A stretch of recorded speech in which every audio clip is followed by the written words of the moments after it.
People still struggling to get out of the financial hole caused by the pandemic have a few more months to get caught up on rent. The Centers for Disease Control has extended the pause on evictions until early October. But that's bad news for landlords who say they are being forced to carry the load.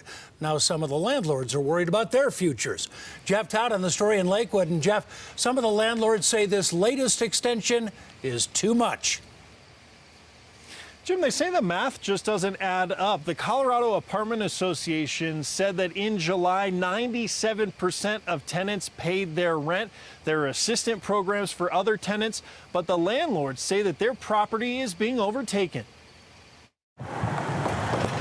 We felt like we had no protection. For 20 years, Debbie Stobie and her husband have owned and operated this small complex in Lakewood. It's our income. And, the bills get paid first. Everybody knows that. All the bills get paid.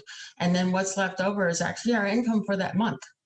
And who likes a pay cut? Stobie says everything has changed since the pandemic began. Some tenants face tough financial situations. Our immediate response was to work with them, and they worked with us. They luckily haven't had any tenants stop paying rent, but are more cautious about new tenants. If we had a vacancy, we're much more hesitant as to who to take on, because it could be a long-term adversarial relationship and not a contract.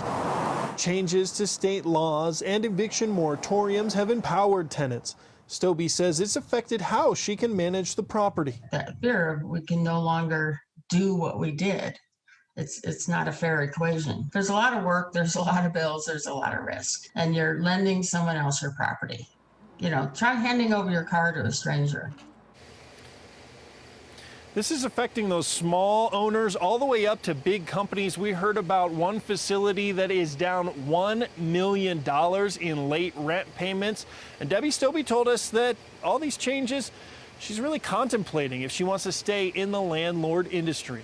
We're live in Lakewood tonight. Jeff Todd covering Colorado First.